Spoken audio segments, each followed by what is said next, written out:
Ce n'est pas 0, ni 2.0. C'est un chiffre avec plusieurs zéros.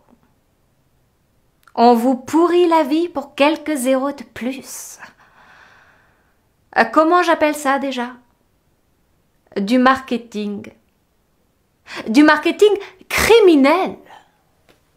De la désinformation planétaire. De la propagande, de l'intox. À chaque fois que vous cliquez sur votre souris, à chaque fois que vous caressez du doigt votre clavier, vous concédez une part de vous-même, de votre science, de votre conscience.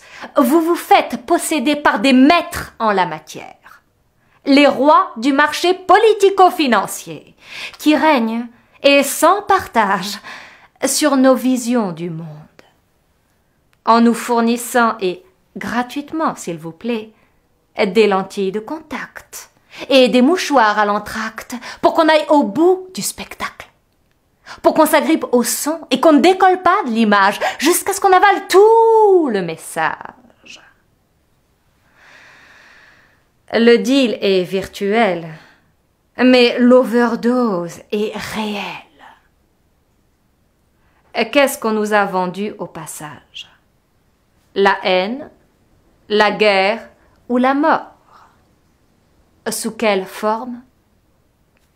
Sous la forme d'un mensonge d'État, de raison d'État, d'un État sans état d'âme. À travers la presse, la télé, la radio, Internet ou les médias, la haine, la guerre ou la mort. C'est Call of Duty avec a cup of tea. Car c'est avec de l'argent qu'on fait de l'argent et que l'on défait les gens.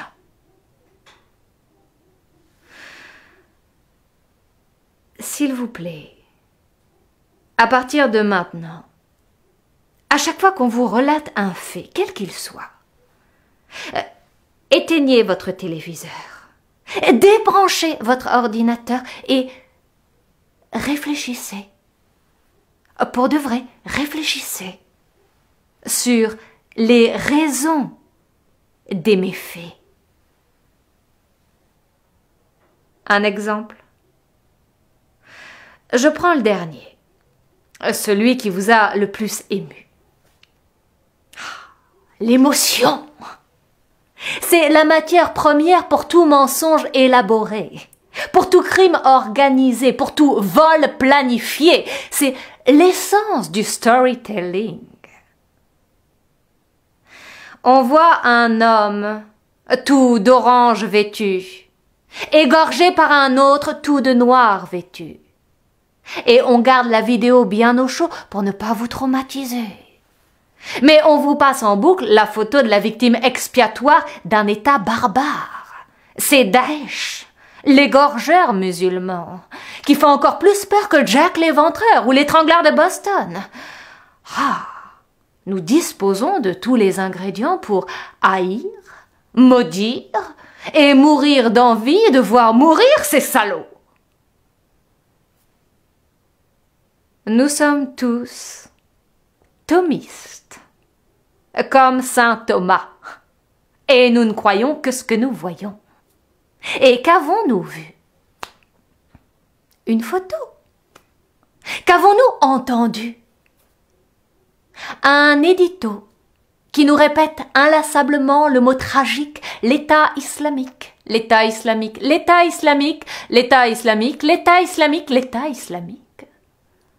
Alors qu'un novice en géopolitique sait qu'il ne s'agit que de vulgaires criminels convertis en guerriers épisodiques, des terroristes qui terrorisent comme des voleurs qui volent ou des tueurs qui tuent. Ils veulent nous faire croire que l'islam nous fait la guerre, pour qu'on fasse la guerre à l'islam.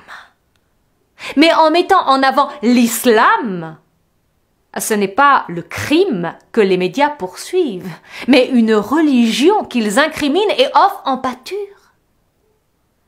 à tous les amateurs de caricatures.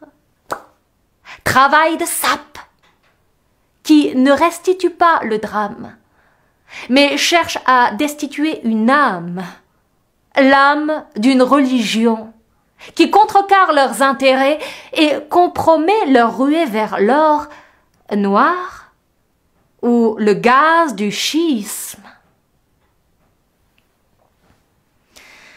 L'islam dit qu'à chaque fois qu'on porte atteinte à un innocent, c'est l'humanité entière qu'on remet en question. Et on risque le pire des châtiments. Non, l'homme en noir n'est pas musulman, mais un instrument au service d'un monument qui fait la promotion de la haine, la guerre et la mort pour tout musulman. Question. Qui est l'auteur de cette farce macabre? Réponse. C'est vous. Sinon, vous ne vous poseriez pas la question.